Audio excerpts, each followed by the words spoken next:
Historiography present target UPSC में आप सभी का स्वागत है। ये हमारे हिस्ट्री प्रोग्राम का 23rd लेक्चर होगा, जिसमें हम चालुक्य एम्पायर को कंटिन्यू रखते हुए लास्ट लेक्चर में जो हमने दो चालुक्य देखे थे, एक यानी कि वथापी के चालुक्य, सेकंड यानी के कल्याणी के चालुक्य। ओके, बसवा कल्याण और वथापी के दो चालुक्यों के बारे में हमने पॉलिटिकल हिस्ट्री देखी। नेक्स्ट जो अब थर्ड ब्रांच होंगी चालुक्यों की, जो वेंगई के प्रदेश में। अब ये वेंगई कहाँ पे है, हमें पता है वेंगई है नल्लोरा और विशाखापट्टनम के एरिया के बीच में। ओके, सो वहां पर जो थर्ड ब्रांच राइज होंगी, उस थर्ड ब्रांच के पॉलिटिकल हिस्ट्री के बारे में हमें देखना है। ओके, ये एक चीज आपको समझ गई। अब वेंगई की ब्रांच कब राइज होंगी, जैसे कि मैंने लास्ट लेक्चर में आपको बताया था, वतापी की जो ब्रांच होंगी वे सबसे पहले फॉर्म होंगे। ओके, वतापी की ब्रांच सबसे फर्स्टली फॉर्म होंगी, राजा पुलकेशिन सिंह फर्स्ट यह वो ब्रांच एस्टेब्लिश करेंगे। ओके, बट जैसे ओवर द पीरियड हमें दिखता है जो चालुक्य डायनेस्टी या फिर चालुक्य पॉलिटी जो होंगी वहां की, वो जैसे जैसे चेंज होंगी ओवर द पीरियड उनके एम्बिशंस भी चेंज होते जाएंगे। ओके, जो किंग रहेंगे, जो रूलर रहेंगे, उनके एम्बिशंस चेंज होंगे। राजाओं के जो साथ वाले लोग होंगे उनके भी एम्बिशियस क्या होंगे, चेंज होंगे, ऐसा हमें दिखता है। सो बात कब की है, बात है राजा पुलकेशिन सिंह के वक्त के दौरान। हमें दिखता है जब राजा पुलकेशिन सिंह द्वितीय यह चालुक्यों के राजा थे, तो उनके जो भ्राता थे, उनके जो भाई थे, जिनका नाम था कुब्जा विष्णुवर्धना, ओके, ये उनके भाई थे। वे उनके साथ हर मिलिट्री एडवांसमेंट पर थे। ओके, वे खुद को एज अ सेकंड किंग ही मानते थे, ये चीज आप याद रखिए। राजा जो पुलकेशिन सिंह द्वितीय थे, उनके बंधु जो थे, जिन्हें विष्णुवर्धना फर्स्ट भी कहा जाता है, वे खुद को एज अ सेकंड किंग ही कंसीडर करते थे। बट हमें जैसे लास्ट लेक्चर में देखा था, राजा पुलकेशिन सिंह द्वितीय इनकी मृत्यु हो जाती है। मृत्यु कहाँ होती है, in between the war, okay, of Chalukya and Pallavas. यह हमने देखा, पल्लव राजा उनको मार देंगे। बट अब यहाँ पे क्या चीज है, जो सडन डिमाइस हुआ है किनका, राजा पुलकेशिन द्वितीय का, इसकी वजह से जो चालुक्य पॉलिटी थी वो पूरी की पूरी अनस्टेबल हो गई। ओके, जो पावर थी, जो सेंटर ऑफ पावर था, वही वहां से हट गया है। अब सेंटर ऑफ पावर ही नहीं है, तो हमें दिखता है कि अलग अलग लोग अपना क्लेम करने को आगे आएंगे। ओके, उसमें सबसे पहले हमें कौन दिखे थे, राजा विक्रमादित्य फर्स्ट। ओके, राजा विक्रमादित्य फर्स्ट कौन थे, राजा पुलकेशिन सिंह द्वितीय इनके पुत्र थे। ओके, एक चीज आपको क्लियर होगी, क्योंकि वे हमें वतापी के राजा बनते हुए दिखेंगे। किन के बाद, राजा पुलकेशिन सिंह द्वितीय इनके बाद। एक ये चीज क्लियर हो गई। देन नेक्स्ट मैंने क्या कहा आपको कि राजा विष्णुवर्धन फर्स्ट। ओके, ये कौन थे, राजा पुलकेशिन सिंह द्वितीय इनके वे भाई थे। ओके, राजा विष्णुवर्धना ये राजा पुलकेशिन सिंह द्वितीय इनके भाई थे और खुद को एक उपराजा के समान मानते थे। तो उनका राजा पुलकेशिन सिंह द्वितीय इनके पुत्र राजा विक्रमादित्य प्रथम इनके अंडर काम करना उन्हें वे मंजूर नहीं था। इसके लिए उन्होंने अपना जो एक अलग डायनेस्टी है वह एस्टेब्लिश की, और वो कहां पर एस्टेब्लिश की, उन्होंने ईस्टर्न चालुक्यास के एरिया में। ईस्टर्न चालुक्य के जो एरिया है, ओके, ईस्टर्न एरिया इंडिया का, जैसे कि मैप में आप देख सकते हो। ओके, तो जो ईस्टर्न डेक्कन था, याद रखिए, जो ईस्टर्न डेक्कन था, वे ईस्टर्न डेक्कन राजा पुलकेशिन सिंह द्वितीय इन्होंने, जब वो जिंदा थे तभी वह जीता था। ओके, ये चीज आपको एक क्लियर होनी चाहिए। राजा पुलकेशिन सिंह द्वितीय जब जिंदा होंगे, उन्होंने उनके जीते जी ही ईस्टर्न डेक्कन एरिया जीत लिया था। वही ईस्टर्न डेक्कन एरिया जहां पर ये जो थे विष्णुवर्धन फर्स्ट, इनका जो कंट्रोल था वो बहुत ही ज्यादा था, ऐसा हमें दिखता है। ओके, तो वो उस एरिया को इंडिपेंडेंट कर देंगे। ओके, क्योंकि वो जो है अपने टाइज वथापी के साथ सेवर कर देंगे, वो अलग कर देंगे। वह टाइज अलग होने के बाद वे खुद का इंडिपेंडेंस डिक्लेयर करेंगे। कहां पर डिक्लेयर करेंगे खुद का इंडिपेंडेंस, वे खुद का इंडिपेंडेंस हमें दिखता है वेंगी को कहा करेंगे, वेंगी। वेंगी क्या है, वेंगी जगह है, ओके, आंध्र प्रदेश में।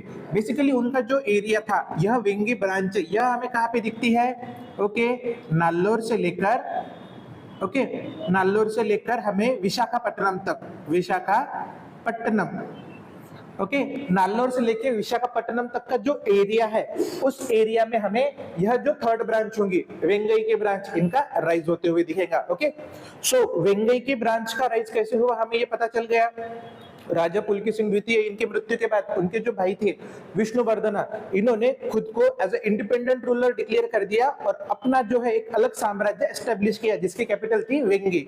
ओके, जो हमें मॉडर्न आंध्र प्रदेश में दिखती है। एक चीज यह क्लियर हो गई। देन नेक्स्ट, ये खुद फर्स्ट रूलर होंगे जिन्हें हम क्या कहेंगे, फाउंडर कहेंगे इस डायनेस्टी का। क्या कहेंगे, फाउंडर इस डायनेस्टी का। एक चीज आपको यह क्लियर हो गई। ओके, देन नेक्स्ट, यह जो 3 रूलर आएंगे राजा विष्णुवर्धन इनके बाद, लाइक जयसिम्हा प्रथम, ओके, मंगी युवराजा यह सेकंड होंगे, या फिर विष्णुवर्धन सेकंड। यह जो तीनों रूलर आएंगे, ओके, कौन, जयसिम्हा प्रथम, Mangi Yuvaraja second, okay, then next Vishnuvardhana second. यह जो रूलर आएंगे इनके वक्त हमें क्या होते हुए दिखता है, इनके वक्त हमें एम्पायर का जो है, एम्पायर का कंसोलिडेशन दिखते हुए दिखता है। ओके, कंसोलिडेशन हुआ है, consolidation and expansion, consolidation and expansion of empire हमें दिखता है। कब दिखता है हमें वो इन 3 राजाओं के वक्त, जयसिम्हा प्रथम, देन नेक्स्ट मंगी युवराजा प्रथम, okay, then next Vishnuvardhana second, इनके वक्त। देन नेक्स्ट हमें राजा विजयादित्य जो है, ओके, इनके वक्त भी एम्पायर का कंसोलिडेशन एंड एक्सपेंशन हुआ है, इन सब के वक्त हुआ है। ओके, इन सब मींस यहां तक हमें दिखता है कंसोलिडेशन हुआ ही है। ओके, सबका कंसोलिडेशन, सबने कंसोलिडेशन किया। सिर्फ टसल हमें लास्ट में दिखेंगे जो चालुक्य राष्ट्रकूटास के साथ शुरू होंगे। Okay, but up until then, जब तक उनका टसल जो है राष्ट्रकूटास के साथ शुरू नहीं होता, वहां तक उनका जो है हमें कंसोलिडेशन दिखता है एम्पायर का। यह एक चीज क्लियर हो गई। देन नेक्स्ट, इनके वक्त भी क्या हुआ है, कंसोलिडेशन हुआ है, but at the same time इनके द्वारा, किनके द्वारा, राजा विजयादित्य द्वारा एक स्कॉलर जो होंगे, कौन, तेलुगु स्कॉलर, तेलुगु स्कॉलर, इनको पैटर्नेज दिया गया था। ओके, तेलुगु लैंग्वेज को पैटर्नेज दिया गया था। तेलुगु स्कॉलर कौन थे, उनका नाम था नन्नया भट्ट, नन्नया भट्ट, नन्नया भट्ट। यह जो तेलुगु पोएट थे, तेलुगु स्कॉलर या फिर तेलुगु पोएट कहेंगे हम, ये तेलुगु पोएट थे जिन्होंने, ओके, ये याद रखिए एग्जाम पॉइंट ऑफ व्यू बहुत इंपॉर्टेंट है। नयना भट्ट जो थे, ओके, नन्नया भट्ट, इन्होंने महाभारत को तेलुगु में ट्रांसलेट किया। महाभारत को तेलुगु में ट्रांसलेट किया। किन्होंने किया तेलुगु में ट्रांसलेट, वो थे नन्नया भट्ट, नन्नया भट्ट। किन के पैटर्नेज के अंदर दिखता है हमें, राजा विजयादित्य, इनके वक्त। ओके, यह एक चीज होगी। देन नेक्स्ट, राजा विष्णुवर्धन थर्ड, इनके वक्त भी दिखता है हमें। आर्ट एंड कल्चर जो था उसको उन्होंने प्रमोट किया, लाइक सेम राजा विजयादित्य, इन्होंने भी क्या किया, आर्ट एंड कल्चर को प्रमोट किया, एम्पायर का कंसोलिडेशन किया। एक्सपेंशन नहीं हो रहा है। ओके, यहां से हमें एक्सपेंशन नहीं दिख रहा है, एक्सपेंशन तो यहां तक ही था। ओके, यहां तक एक्सपेंशन हुआ है, यहां पर हमें कंसोलिडेशन दिख रहा है। कंसोलिडेशन में भी हमें दिखता है कि जो राजा विजयादित्य सेकंड होंगे, कौन, राजा विजयादित्य सेकंड, इनके वक्त हमें अभी फ्रीक्वेंट इन्वेजन दिखना शुरू होंगे। ओके, जो फ्रीक्वेंट इन्वेजन होंगे किनके द्वारा होंगे, राष्ट्रकूटों के द्वारा। ओके, राष्ट्रकूट जो थे, ओके, राष्ट्रकूटों ने, okay, near around 800, okay, 830 AD उन्होंने इन्वेजन किया था वेंगई के प्रदेश को, ऐसा हमें दिखता है। तब कौन थे, राजा विजयादित्य। ओके, या फिर राजा विजयादित्य द्वितीय, इनके वक्त हम कह सकते हैं जो ईस्टर्न चालुक्य होंगे, वेंगई के चालुक्य, इनके बीच और राष्ट्रकूटास के बीच क्या हो रहा है, कॉन्फ्लिक्ट हो रहा है। क्या हो रहा है, कॉन्फ्लिक्ट हो रहा है। एक ये चीज समझ गई आपको। ओके, सो कॉन्फ्लिक्ट है राष्ट्रकूटास के साथ बिगिन कब हो रहा है, राजा विजयादित्य द्वितीय, इनके वक्त। ओके, एक चीज क्लियर हो गई। देन नेक्स्ट रूलर जो थे, कौन, अम्मा फर्स्ट। ओके, अम्मा फर्स्ट, ऐसा इतिहासकारों का मानना है वे लास्ट रूलर थे। कौन सी शाखा के, वेंगई ब्रांच की शाखा के। ओके, वेंगई ब्रांच की शाखा, उसके वे लास्ट रूलर थे, जिनके बाद हमें ऐसा दिखता है कि जो चालुक्यास होंगे, वेंगई ब्रांच के चालुक्यास होंगे, वो डिक्लाइन होंगे। वेंगई ब्रांच के चालुक्यास क्या होंगे, डिक्लाइन होंगे। एक चीज आपको समझ गई।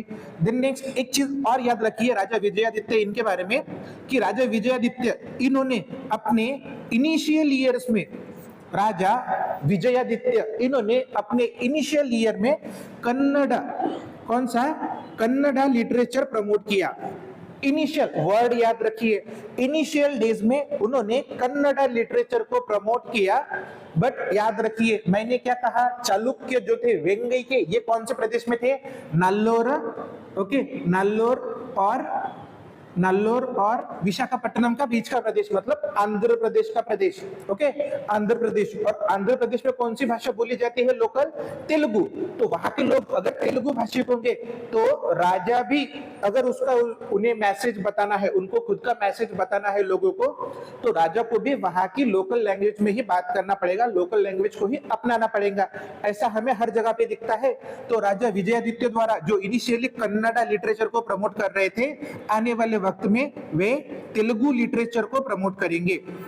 कौन से, तेलुगु लिटरेचर। और हमें दिखता है तेलुगु भाषा का, ओके, एडवांसमेंट होते हुए, तेलुगु भाषा का लिटरेचर ये एडवांस होते हुए कब दिखता है, ईस्टर्न चालुक्यास के अंडर ही, ओके। यह जो वेंगई ब्रांच थी इनको क्या कहा जाता था, ईस्टर्न चालुक्या। कल्याणी ब्रांच जो थी उनको कहा जाता था वेस्टर्न चालुक्या, ओके। वातापी के जो थे वो थे मेन चालुक्यास, उनसे यह ब्रांच दो बनेगी, ओके। एक ये चीज खत्म हो गई। सो अम्मावन इनके डिक्लाइन के बाद हमें दिखता है कि वह जो है चालुक्याज ईस्टर्न ब्रांच ये खत्म हो जाएगी, ओके। फिर इनके बहुत साल बाद वो जो आएंगे कल्याणी के चालुक्याज, वो बाद में आए थे, बट ये जो रहेंगे वेंगई के, ये कंटेम्प्रेरी थे। किनके कंटेम्प्रेरी थे, वतापी के, ओके। क्योंकि सेम टाइम जब विष्णुवर्धन फर्स्ट इधर रूल कर रहे होंगे वेंगई में, तो विक्रमादित्य वन उधर रूल कर रहे होंगे वतापी में, ओके। सो इनकी कंटेम्प्रेरी ब्रांच थी। एक चीज आपको यह क्लियर हो गई। सो यह था इतिहास जो वेंगई ब्रांच थी वहां के चालुक्यों के बारे में, ओके। नेक्स्ट जो हमें देखना है वह है चालुक्यों से जुड़े हुए एडमिनिस्ट्रेशन के बारे में। सो नेक्स्ट जो देखना है हमें वो देखना है चालुक्य से जुड़े हुए एडमिनिस्ट्रेशन के बारे में, ओके। ये टोटल एडमिनिस्ट्रेशन था उनका, ओके। चालुक्य से जुड़े हुए एडमिनिस्ट्रेशन के बारे में, Chalukyan administration, okay. Like Magadha and Satavahanas, Chalukya ने भी सेम प्रोसेस फॉलो की। जैसे हमें दिखता है कि किंग जो थे, ओके, मोनार्च पद्धति थी। किंग कौन रहेंगे, हेड रहेंगे, किंग रहेंगे फाउंटेन ऑफ पावर। एक चीज तो आपको समझ गई। जो कंसोर्ट रहेंगे, कंसोर्ट मतलब पत्नी या राजा की, ओके। कंसोर्ट जो थे, कंसोर्ट जो रहेंगे, main consort, okay, main consort जो थे उन्हें याद रखिए, उन्हें तत्तमहिष,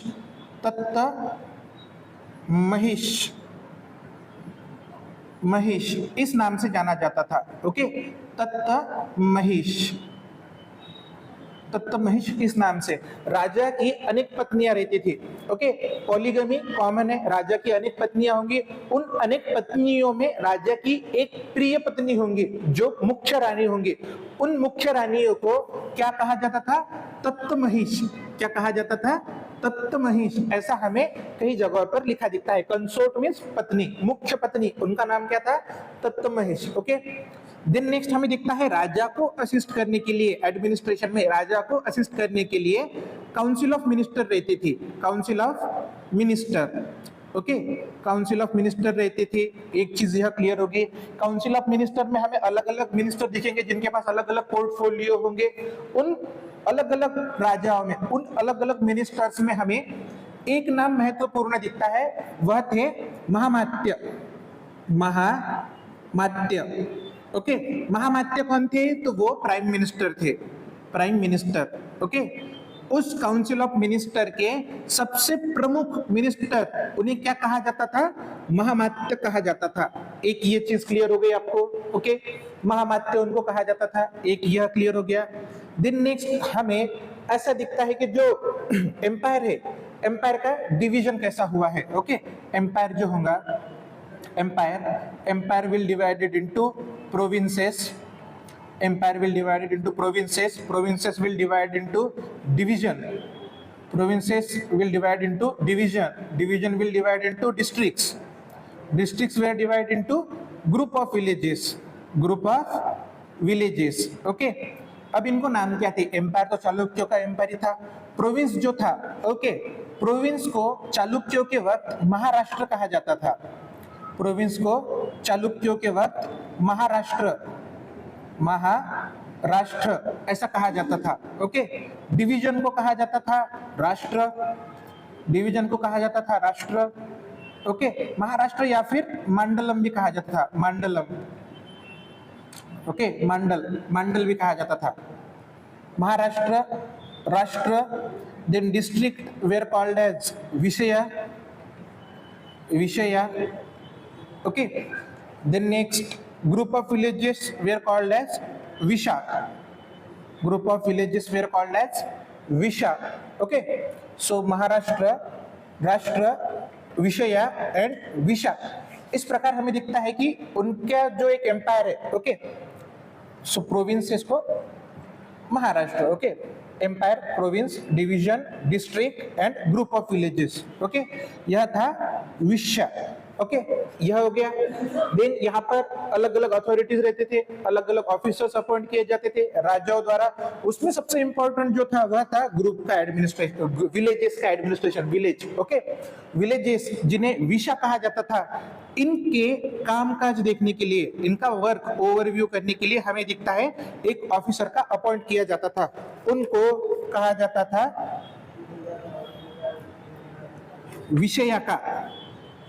विषया का, ओके, और एक रेवेन्यू ऑफिसर उनको असिस्ट करता था, एक रेवेन्यू ऑफिसर उनको असिस्ट करता था जिनको पट्टलिका, ओके, पट्टलिका, ये हम कहेंगे रेवेन्यू ऑफिसर, ओके। विषया का ये तो मेन ऑफिसर रहेंगे जो विलेज लेवल का एडमिनिस्ट्रेशन देखेंगे। देन पट्टलिका, यह जो ऑफिसर होंगे यह इंचार्ज होंगे रेवेन्यू कलेक्शन के एट द विलेज लेवल, ऐसा हमें दिखता है, ओके। तो देखिए फिर से एक बार, empire divided into provinces, province were called as Maharashtra और Mandal, okay. Then division were called as Rashtra, then district were called as Vishaya, then group of villages were called as Visha, और विशा को कौन देखते थे? विषया का, विषय पर कौन देखते थे? विषया का देखते थे। और पट्टलिका, ऐसा हमें मेंशन मिलता है उनके ऐतिहासिक सोर्सेस में, ओके, यह एक चीज हो गई। देन नेक्स्ट जो आर्मी थी, ओके, जो आर्मी होंगी चालुक्यास की, हमें दिखता है चालुक्यों के आर्मी में 4 अंग थे, ओके, 4 पिलर इंपॉर्टेंट थे, किसमें? चालुक्यों के आर्मी में। इसीलिए चालुक्य के आर्मी को याद रखिए चतुरांगी भी कहते हैं। क्या कहते हैं? चतुरांगी,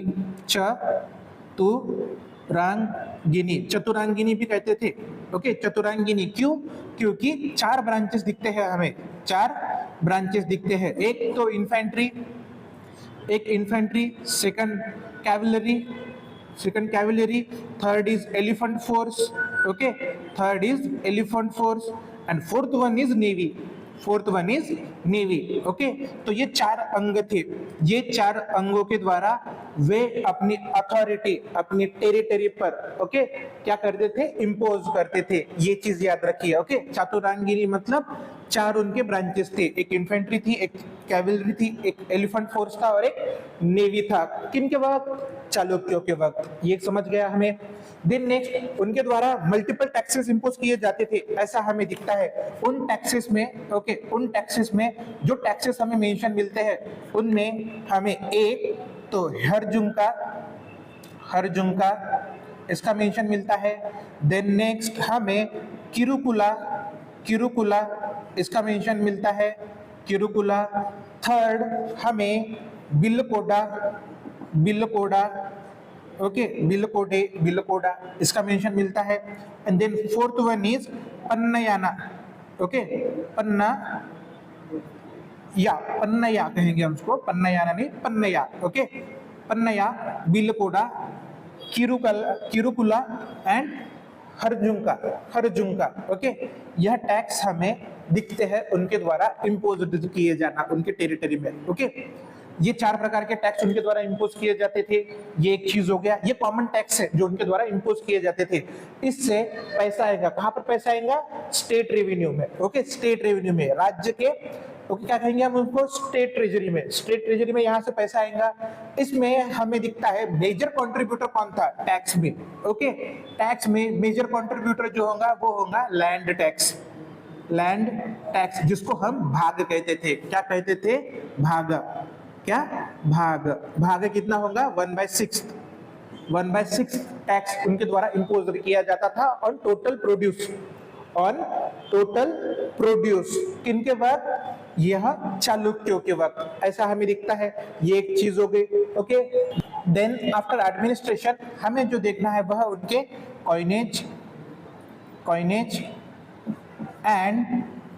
coinage and second one is उनके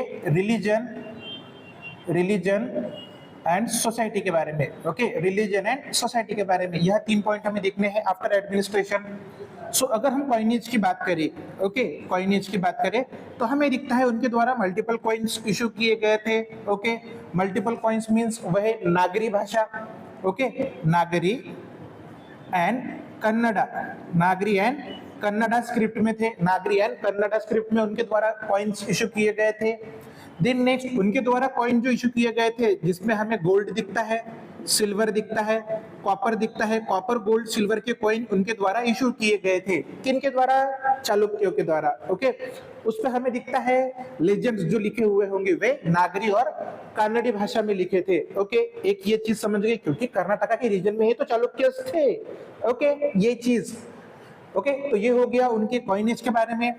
देन नेक्स्ट अगर हम रिलीजन की बात करें, ओके, तो चालुक्यस कौन थे? तो चालुक्य थे वैदिक धर्म को मानने वाले, मींस वे हिंदुज्म को फॉलो करते थे, हिंदुइज्म को फॉलो करते थे। हिंदुज्म में भी स्पेसिफिकली अगर हम बात करें तो हमें दिखता है भक्ति कल्ट के फॉलोवर थे। वो कौन थे? भक्ति कल्ट के फॉलोवर। ओके, भक्ति कल्ट में हमें दिखता है बहुत से राजाओं ने शैविज्म और वैष्णविज्म को फॉलो करते थे। शैविज्म और वैष्णविज्म को फॉलो करते थे। बहुत से शैव वैष्णव संत जो थे, ओके, जो प्रीस्ट थे, उनको पैटर्नेज दिया गया था। किनके द्वारा?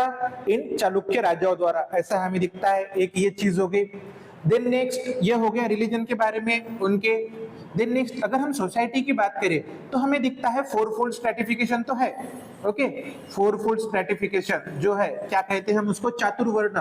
चातुर्वर्ण सोसाइटी तो हमें एग्जिस्टिंग दिखती ही है चालुक्य इनके वक्त। ओके, बट और जो चीजें हैं जो हमें सोसाइटी में दिखती है उसमें सबसे इंपॉर्टेंट जो चीजें हमें दिखता है देवदासी प्रथा। देवदासी प्रथा हमें दिखती है कहां पर? चालुक्यों के वक्त। एक चीज आपको समझ गई, देवदासी प्रथा दिख रही है हमें चालुक्यों के वक्त। देन नेक्स्ट आफ्टर देवदासी हमें दिखता है चालुक्य जो थे, ओके, उनके वक्त सती की जो प्रैक्टिस है ना, वह उसके हमें मेंशंस नहीं मिलते हैं। सती प्रैक्टिस के हमें बहुत कम मेंशन मिले हैं या फिर नहीं के बराबर मिले हैं, ऐसा एक चीज हो गई। ओके, सो अगर सोसाइटी की बात करें हम ओवरऑल तो हमें दिखता है कि 4-फोल्ड स्ट्रैटिफिकेशन तो एग्जिस्ट है ही, क्योंकि वो हिंदू थे तो हिंदू धर्म में तो बेसिक है कि 4-फोल्ड स्ट्रैटिफिकेशन होना चाहिए। उसका इंपोज करना ही धर्मशास्त्र में एक राजा को उनका कर्तव्य बताता है। ओके, देन नेक्स्ट हमें दिखता है देवदासी प्रथा, जिसमें एक महिला को, ओके, हम जब पढ़ेंगे क्या सोशल रिफॉर्मर तब मैं आपको इन डिटेल बताऊंगा देवदासी प्रथा क्या होती है, किस तरह वो प्रथा कैसे, मतलब बीच वाला जो समय होगा मिडिवल इंडिया, उस वक्त वो ज्यादा प्रचलित हुई। ओके, सो देवदासी प्रथा मींस एक महिला का देवता के साथ शादी करा दी जाती है, इसको देवदासी प्रथा कहेंगे। तो वो लड़की फिर उसकी पूरी जिंदगी वह भगवान की पूजा करती थी, इसलिए उसको देवदासी ऐसा नाम दिया जाता था। तो वो इन डिटेल हम पढ़ेंगे जब हम समाज सुधारकों के बारे में पढ़ेंगे, सोशल रिफॉर्मर के बारे में पढ़ेंगे। ओके, देन सती प्रथा, जिसमें पति की मृत्यु होने के बाद हमें वह जो पत्नी होंगी, वह जो विडो होंगी, वो उनके चिता में, जलती चिता में कूदकर इमोलेशन करती थी, मतलब आत्मदहन करती थी जलती चिता में। ओके, तो हमें इसके सबूत नहीं मिले हैं क्योंकि जो मिलिट्री जनरल थे, जो राजा थे, उनकी पत्नियां जिंदा रह चुकी थी। ओके, उनके जाने के बाद भी मतलब सती के हमें एविडेंस ज्यादा मिले नहीं है उस वक्त। ओके, तो ये था ओवरऑल व्यू उनके सोसाइटी के बारे में। कॉइनेज की बात करें तो गोल्ड, सिल्वर, कॉपर में हमें कॉइन दिखते हैं जिसमें बाइलिंगुअल थे। ओके, नगरा एंड कन्नड़ी स्टाइल में। देन नेक्स्ट जो रिलीजन होगा वो भक्ति कल्ट हमें दिखता है उनके वक्त फ्लरिश होते हुए। ओके, उनके द्वारा बहुत से मंदिर भी इसके लिए बनाए गए थे। ओके, सो ये था ओवरऑल ओवरव्यू हमारे चालुक्यास के एडमिनिस्ट्रेशन, उनके कॉइनेज सिस्टम, उनके आर्मी, ओके। आर्मी के बाद रिलीजन एंड सोसाइटी के बारे में, ओके। इसमें जो चीजें हमने कवर नहीं की वो है एक literature and then second is architecture, चालुक्यों का आर्किटेक्चर एंड चालुक्य से जुड़ा हुआ लिटरेचर। तो वो हम जब आर्ट एंड कल्चर सब्जेक्ट पढ़ेंगे उस सब्जेक्ट में मैं आपको in detail Chalukyan architecture and Chalukyan literature के बारे में हम डेप्थ में पढ़ेंगे, ओके। सो वो बाद में पढ़ेंगे, यहाँ तक सिर्फ इतना ही था, ओके, जो इस कंटिन्यूस हिस्ट्री के मुताबिक है, ओके। वह आर्ट एंड कल्चर का भाग है, आर्किटेक्चर एंड लिटरेचर, सो हम वो लेटर लेक्चर्स में कवर करेंगे, ओके। यहाँ तक जो हिस्ट्री थी वह थी चालुक्योस की, ओके। नेक्स्ट लेक्चर में हम जो देखेंगे वह देखेंगे राष्ट्रकूटास के बारे में, ओके। सो नेक्स्ट क्लास जो होगा हमारा वह होगा राष्ट्रकूटास इन पर। Till then take care, thank you very much.